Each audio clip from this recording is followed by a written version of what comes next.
Good morning student, welcome to set theory lecture number 6। आज हम पढ़ने वाले हैं symmetric difference of two set. What is symmetric difference of two set? Let A and B be two set, then symmetric difference of two set A and B is denoted by A symmetric difference B. This triangle symbol is represent symmetric difference, right? Or you can write this symbol also. Ring sum, इसको क्या बोला जाता है? Ring सम बोला जाता है। Addition और ऊपर हॉल वाला जो सिंबल है उसको रिंग सम बोला जाता है। तो सिमेट्रिक डिफरेंस सिंबल को आप रिंग सम से भी डिनोट कर सकते हो, नहीं तो ट्राइंगल वाला सिंबल से भी डिनोट कर सकते हो, right? Again I repeat this definition. Let A and B be two set, then symmetric difference of two set A and B is denoted by A triangle B और A ring sum B, right? And A ring sum B is denoted by symmetric difference का formula क्या है? A minus B union B minus A minus B union B minus A. It means what? मतलब difference A difference B union B difference A. हमने previous class difference set के बारे में पढ़ा था। ओके, दो सेट के बीच में डिफरेंस कैसे फाइंड करते हैं उसके लिए भी हमने फार्मूला पढ़ा था और कुछ एग्जांपल्स भी किए थे, राइट? तो ये जो A minus B and B minus है वही सेम डिफरेंस चीज़ है, राइट? और सिमेट्रिक डिफरेंस कैसे पता चलेगा? दोनों सेट में एक दूसरे को माइनस करके अगर मैं जो भी चीज़ें आएगा उसको यूनियन कर देती हूँ तो वो मेरा बन जाएगा symmetric difference of two set, right? Hence if x belongs to A symmetric difference B, अगर मेरा कोई भी एलिमेंट एक एक्स है जो कि ए सिमेट्रिक डिफरेंस बी में बिलोंग कर रहा है, it means that x is a element of exactly one of A and B और x belongs to either A. मतलब क्या होता है कि देखो, अगर एक्स मेरा ए सिमेट्रिक डिफरेंस बी में बिलोंग कर रहा है तो इसका मतलब क्या समझते हैं? X is an element of exactly one of A and B. तो एक्स मेरा एलिमेंट होगा आइदर ए का नहीं तो बी का, और एक्स बिलोंग्स टू आइदर ए, नहीं तो एक्स आइदर ए में बिलोंग करेगा नहीं तो आइदर बी में बिलोंग करेगा, ओके? और x belongs to either A और x belongs to B, but x doesn't belongs to both. It means that कि either x A में belong करेगा नहीं तो B में belong करेगा, लेकिन दोनों की दोनों सेट में बिलोंग नहीं कर सकता है x. It means that x common element नहीं हो सकता है ए एंड बी सेट के अंदर, क्योंकि हम सिमेट्रिक डिफरेंस फाइंड कर रहे हैं। सिमेट्रिक डिफरेंस में क्या होता है? ए माइनस बी, मतलब मैं ए सेट में से बी के सारी एलिमेंट हटा देती हूँ तो ओनली ए की एलिमेंट रहेगा। सिमिलरली बी सिमेट्रिक डिफरेंस है, मतलब बी माइनस है बी डिफरेंस है, मतलब क्या है कि बी सेट में से ए के सारे एलिमेंट हटा दूंगी, राइट? तो ओनली बी के एलिमेंट रहेगा। जब ये दोनों का मैं यूनियन कर दूंगी तो ए के एलिमेंट एंड बी के एलिमेंट दोनों कंबाइंड हो जाएंगे, लेकिन ए के एलिमेंट एंड बी के एलिमेंट के बीच में कोई कॉमन एलिमेंट नहीं मिलेंगे, राइट? तो जिस वजह से यहाँ पर जो मैंने एक एलिमेंट एक्स लिया है ए सिमेट्रिक डिफरेंस बी में, तो आइदर वो जो एक्स एलिमेंट मेरा ए डिफरेंस बी में होगा नहीं तो बी डिफरेंस ए में होगा, लेकिन दोनों में नहीं हो सकता, दोनों सेट में नहीं हो सकता है, राइट? चलो नेक्स्ट क्या लिखा है? That means that A symmetric difference B which is equal to, आप इसको अदर फॉर्मूला में ये भी लिख सकते हो, A union B minus A intersection B. A symmetric difference B का अनदर फॉर्मूला ऑल्सो ये है कि A union B minus A intersection B. आप ये भी याद रखोगे, आप ये भी याद रखोगे, दोनों की दोनों इंपॉर्टेंट है। तो सिमेट्रिक डिफरेंस की दो फॉर्मूला हमें आज सीखने के लिए मिली कि A symmetric difference B which is equal to A minus B union B minus A, and another formula for symmetric difference of a and b which is equal to a union b minus a intersection b, right? तो इस case में diagram कैसे बन जाएगा? Union में से जो common part है उसको हटा देना है। यूनियन के केस में हमारा डायग्राम कैसा बनता था कि टोटल ये साइडेड रीजन डायग्राम बनता था, बट सिमेट्रिक डिफरेंस के केस में क्या हो जाएगा? इंटरसेक्शन वाला पार्ट, ये बीच वाला पार्ट को हटा देना है। बाकी बीच वाला पार्ट को हटाने के बाद जो सर्किल है बचा है, जो आधा सर्किल बचा है, वो बन जाएगा मेरा सिमेट्रिक डिफरेंस के लिए डायग्राम, ओके?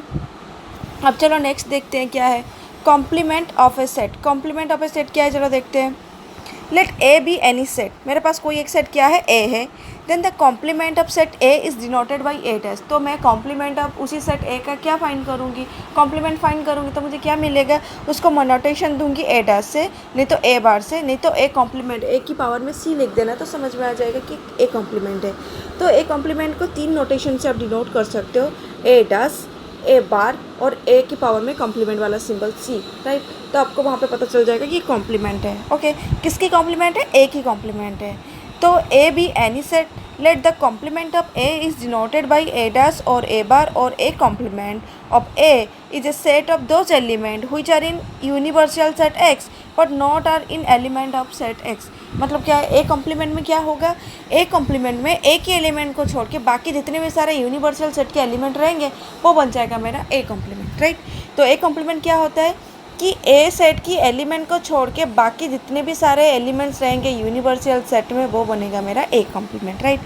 तो ए कॉम्प्लीमेंट जब मैं फाइंड करूँगी तो मेरे लिए क्या हो जाएगा फॉर्मूला x माइनस है, वाई एक्स माइनस है, क्योंकि मुझे एक ही एलिमेंट को नहीं लेना है बट यूनिवर्सल सेट में सारे एलिमेंट लेना है सिवाय एक ही। तो इसलिए मैंने ए डैश क्या लिख दिया है, x माइनस है। और इसको फॉर्मुलेशन मेथड में कैसा लिखा जाता है, a dash is equal to x shows that x belongs to capital X and x doesn't belongs to a। तो a dash सेट कैसा रहेगा, एलिमेंट x की फॉर्मेट में रहेगा। वो जो एलिमेंट x होगा वो कैपिटल X मतलब यूनिवर्सल सेट में बिलोंग कर रहा होगा, लेकिन वो a सेट के अंदर नहीं आ रहा होगा। तो उस तरह के सेट का नाम क्या बनेगा, मेरा कॉम्प्लीमेंट ऑफ a बनेगा, right. It is obvious that the element belongs to universal set. ये तो हमें पता ही है, सभी जो एलिमेंट होंगे वो यूनिवर्सल सेट में बिलोंग कर रहा होगा, क्योंकि यूनिवर्सल सेट को रेक्टेंगुलर डायग्राम में ड्रॉ किया जाता है और रेक्टेंगल के अंदर ही हम सर्कल ड्रॉ करते हैं। तो जितने भी सारे एलिमेंट्स होते हैं वो तो रेक्टेंगुलर में बिलोंग करते ही करते हैं, right. Hence it is enough to say that a dash is equal to x such that x doesn't belongs to a। तो इसीलिए ये डायरेक्टली भी आप बोल सकते हो जो complement of a which is equal to x such that x doesn't belongs to a। तो उसमें ये लिखने की ज़रूरत नहीं है कि x belongs to capital X, क्योंकि a के अंदर नहीं है, बाकी x के अंदर जो सारे एलिमेंट है a के अलावा वही हो सकता है, राइट। तो इसलिए x लिखने की भी ज़रूरत नहीं है, आप डायरेक्टली लिख सकते हो a dash is equal to x such that x doesn't belongs to a।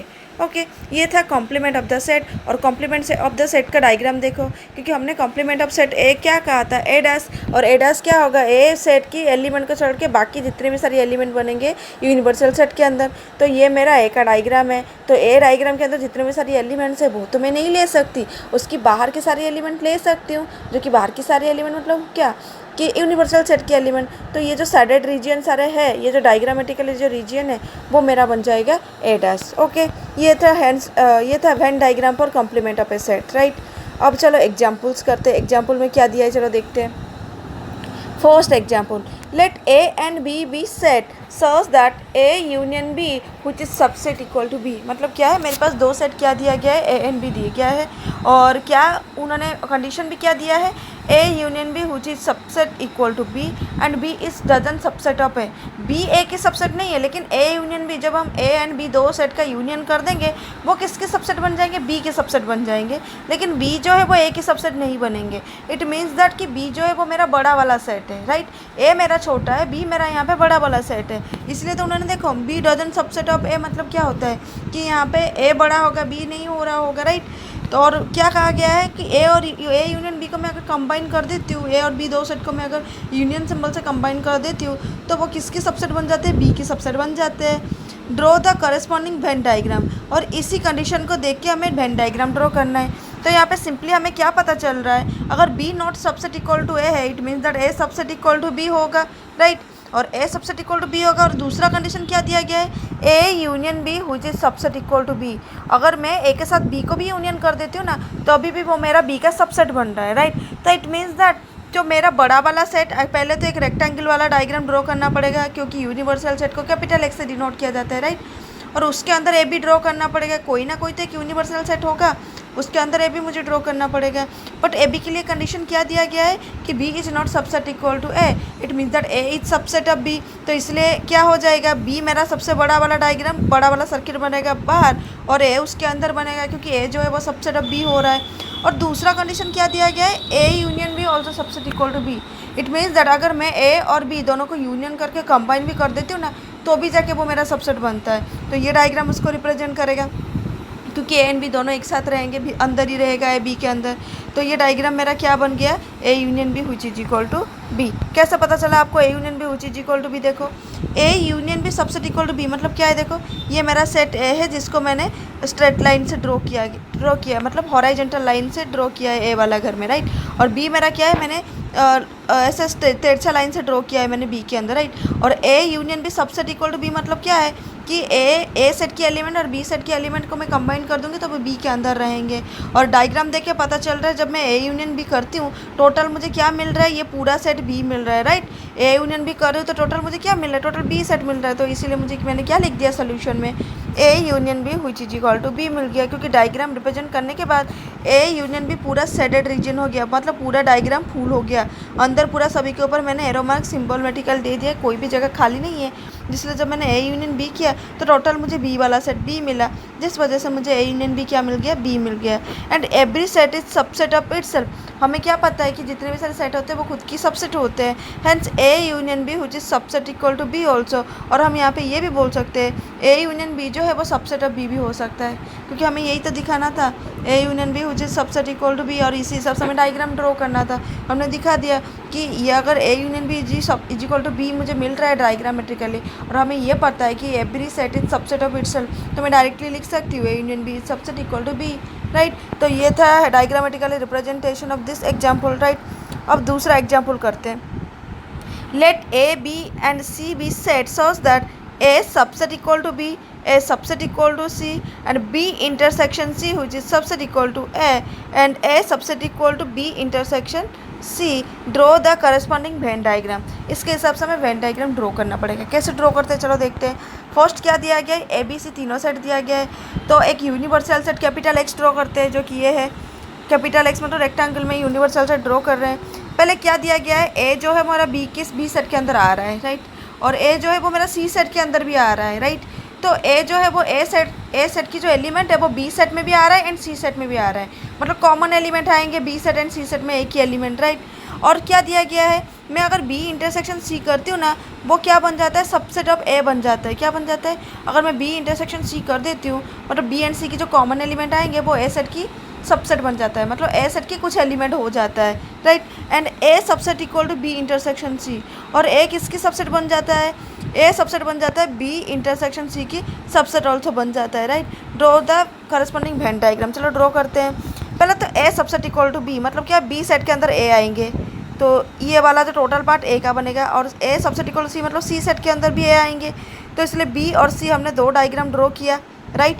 दो डायग्राम ड्रॉ करने के बाद बीच वाला जो कॉमन एलिमेंट वाला होगा वो ए का होगा, क्योंकि ये दो कंडीशन दिया गया है, A subset equal to B and A subset equal to C, तो ये बीच वाला पार्ट आ गया ए वाला। और उसके बाद क्या दिया गया है, B intersection C subset equal to A, B intersection C subset equal to A मतलब क्या है, ये जब ये है मेरा पार्ट बी इंटरसेक्शन सी, वो किसकी सबसेट बन रहा है, ए की सबसेट बन रहा है, राइट। तो बीच वाला पार्ट को आप ए ले लो, क्या ले लो, ए ले लो, और वो मेरा, अब मैं बीच वाला पार्ट को ए ले लूँगी तो B intersection C subset equal to A आ जाएगा, राइट।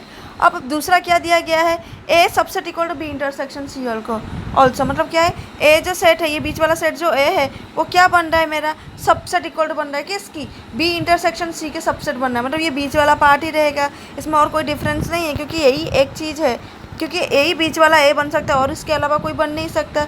तो देखो उन्होंने यहाँ पे यही डायग्राम बनाया और कोई डायग्राम नहीं बन सकता, क्योंकि इतनी कंडीशन सेटिस्फाई कर रहा है मेरा, ये तीनों डायग्राम ही मेरा सारे के सारे कंडीशन सेटिस्फाई कर गया है। और बी को मैंने इस तरह की लाइन से ड्रॉ किया है, सी को मैंने इस तरह की सीधा सीधा लाइन से ड्रॉ किया है, और ये दोनों को नीचे लिख दिया है कि आपने किसको किस तरह की लाइन से ड्रॉ किया है। और ए इज इक्वल टू, हमें ये दो कंडीशन से यहाँ पे पता चल गया है, अगर B intersection C is subset equal to A and A is subset equal to B intersection C, it means that A is equal to B intersection C. How, क्योंकि मैंने प्रीवियस क्लास में आपको सबसेट सुपर सेट पढ़ाए थे, और equal दिखाने के लिए मैंने दो कंडीशन कहा था। अगर मुझे दो सेट को इक्वल दिखाना है, सपोज ए एंड बी दो सेट है, अगर मुझे दोनों को इक्वल दिखाना है तो मुझे क्या दिखाना पड़ेगा, A subset equal to B and B subset equal to A दिखाना पड़ेगा, राइट। तो यहाँ पे क्या दिया गया है, similarly B intersection C subset equal to A and A subset equal to B intersection C. अगर मैं ये दोनों स्टेटमेंट को कंबाइन कर दूंगी तो मुझे क्या मिल जाएगा, A is equal to B intersection C, right. तो ये जो बी इंटरसेक्शन सी वाला पार्ट है वो मेरा क्या बन जाएगा, ए बन जाएगा।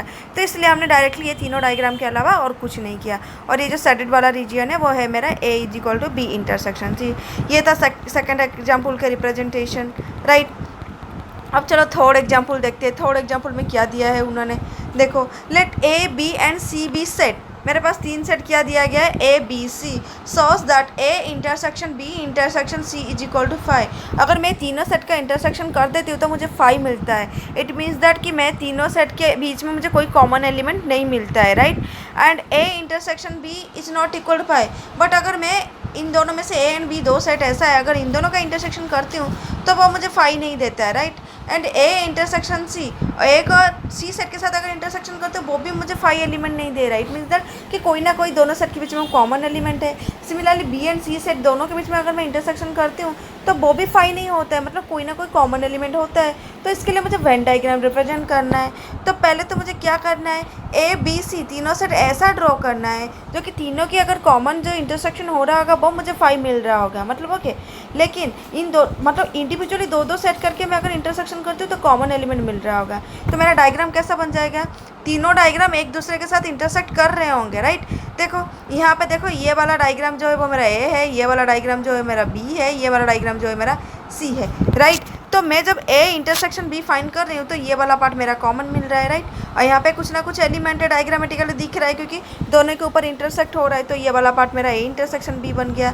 सिमिलरली ए इंटरसेक्शन सी में ये वाला पार्ट कॉमन वाला मिल गया एंड बी इंटरसेक्शन सी में ये वाला पार्ट कॉमन वाला मिल गया, राइट। अब मैं क्या ड्रॉ करूँगी, A intersection B intersection C, ऐसा एक पार्ट ड्रॉ करूँगी जो कि कॉमन नहीं आ रहा होगा, कोई भी एलिमेंट नहीं हो रहा होगा। तो ये वाला पार्ट मेरा बीच वाला पार्ट है। देखो ये वाला जो बीच में जो खाली वाला पार्ट नहीं है जहाँ पे मैंने डॉटेड लाइन ड्रॉ किया, वो वाला पार्ट के अंदर कोई भी कॉमन एलिमेंट नहीं आ रहा है। ये वाला जो ब्लैंक स्पेस है, बीच वाला जो ब्लैंक स्पेस है, ये वाला जो ब्लैंक स्पेस है, इसके अंदर कोई भी सेट की एलिमेंट नहीं है, ना ए सेट की एलिमेंट है, ना बी सेट की एलिमेंट है, ना सी सेट की एलिमेंट है। ये यूनिवर्सल सेट की एलिमेंट हो सकता है लेकिन इन तीनों सेट की कोई भी एलिमेंट नहीं है, राइट। तो ये था diagrammatically representation of A B C. देखा आपने कैसे हमने रिप्रेजेंट किया कि बीच वाला जो पार्ट है वो A intersection B intersection C is equal to 5 वाला पार्ट है, और ये तीनों जो पार्ट है ये मेरा एलिमेंट्स वाला पार्ट है जो कि A intersection B not equal to 5, B intersection C not equal to 5 and A intersection C not equal to 5। This is the diagrammatically representation of the A intersection B intersection C is equal to 5, a intersection b is not equal to 5, a intersection c is not equal to 5 and also b intersection c is not equal to 5, right। अब चलो next और एक example देखते हैं। देखो, what can you say about the set p and q if p intersection q is equal to p and P union Q is equal to P। आप क्या बोलोगे अगर मेरे पास दो सेट P एंड Q है और वो क्या सेटिस्फाई कर रहे हैं, P intersection Q is equal to P and P union Q is equal to P, right. तो फर्स्ट ए वाला बीट करते हैं, P intersection Q is equal to P। देखो मैंने क्या कहा था, इंटरसेक्शन के केस में एक कंडीशन आपको बताया था। इंटरसेक्शन के केस में क्या कंडीशन बताया था मैंने, अगर P इंटरसेक्शन Q हो रहा है मतलब क्या है, मैंने दो सेट मेरा P एंड Q है। इंटरसेक्शन मतलब क्या है, ऐसा एलिमेंट है दो सेट के अंदर जो कि दो सेट में कॉमन एलिमेंट हो रहा होगा, राइट। तो P इंटरसेक्शन Q मतलब क्या है कि P सेट के अंदर एलिमेंट एंड Q सेट के अंदर एलिमेंट, दो सेट के अंदर मुझे कॉमन एलिमेंट मिल रहे होंगे, राइट। तो P इंटरसेक्शन Q मतलब क्या मिल रहा है मुझे कि देखो P सेट के अंदर ऐसा कोई एलिमेंट तो एंड Q सेट के अंदर ऐसा कोई एलिमेंट हो जो कि कॉमन एलिमेंट हो, और वो क्या दे रहा है, P दे रहा है। तो P intersection Q is equal to Q मतलब क्या है कि P जो है वो मेरा यहाँ पे सबसे छोटा वाला सेट है, राइट। तो कॉमन एलिमेंट मुझे P मिल रहा है, तो कॉमन एलिमेंट P मिल रहा है मतलब P जो है वो P में भी होगा एंड Q में भी होगा। ये जो मैंने P लिखा है ये वाला P जो है वो मेरा P में भी होगा एंड Q में भी होगा, राइट। तो P इंटरसेक्शन Q करूँगी तो मुझे P कहाँ से रहेगा, अंदर P के सेट अंदर रहेगा एंड Q मेरा बड़ा वाला सेट Q रहेगा। इट मीन्स व्हाट कि इंटरसेक्शन की केस में जब हम कोई सेट ढूंढते हैं तो वो वाला सेट मेरा सबसे छोटा वाला सेट होता है, राइट। जो कि बड़ा वाला P इंटरसेक्शन Q P दे रहा है मतलब यहाँ पे मेरा Q जो है वो मेरा बड़ा सेट हो जाएगा एंड P जो है वो मेरा छोटा वाला सेट हो जाएगा। Q देखो, Q ये मेरा बड़ा वाला सेट मैंने Q ड्रॉ किया है और ये मेरा छोटा वाला सेट P ड्रॉ किया है। इस तरह P क्यों अंदर ड्रॉ किया है, क्योंकि कॉमन एलिमेंट है P एंड Q की जो कि मुझे P मिल रहा है। तो कॉमन एलिमेंट होगा मतलब Q के अंदर भी आएगा एंड P के अंदर भी रहेगा, और सॉल्यूशन में मुझे P चाहिए इसलिए Q के अंदर मैंने P ड्रॉ किया है, राइट। तो P इंटरसेक्शन Q मुझे क्या मिल गया, P मिल गया। इट मीन्स दैट इंटरसेक्शन की केस में जो सेट मुझे दिया गया होगा वो उस सेट, वो बड़ा वाला सेट उस सेट को कंटेन कर रहा होगा, राइट। It means that from Venn diagram it is clear that P intersection Q is equal to P which mean that P is subset equal to Q। It means that कि P जो है वो मेरा subset बनेगा Q का, मतलब Q यहाँ पे बड़ा बनेगा, P मेरा छोटा बनेगा।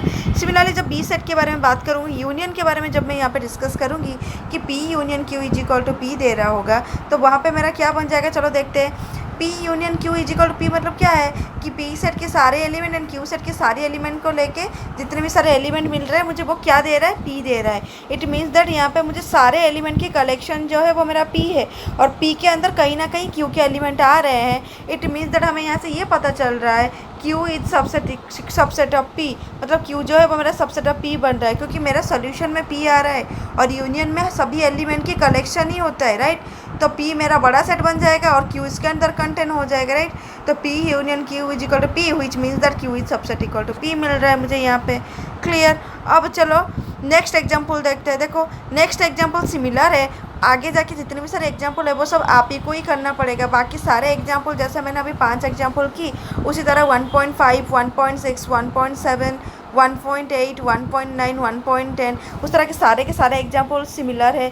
आपको बस मतलब क्या दिया गया होगा, आपको बस इक्वेशन दिया गया होगा, उसी बेसिस पे आपको डायग्राम ड्रॉ करना है और रिलेशन फाइंड करके बताना है कोई नया रिलेशन मिल रहा है या नहीं मिल रहा है। ओके, आज की क्लास में अगर आपको कोई डाउट है तो आप मुझे कमेंट सेक्शन में पूछ सकते हो। हम नेक्स्ट क्लास में some बेसिक सेट आइडेंटिटीज़ और आइडेंटिफाइज करेंगे। बहुत सारी चीज़ें हम नेक्स्ट क्लास पढ़ने वाले हैं। आज के लिए इतना ही। Have a nice day.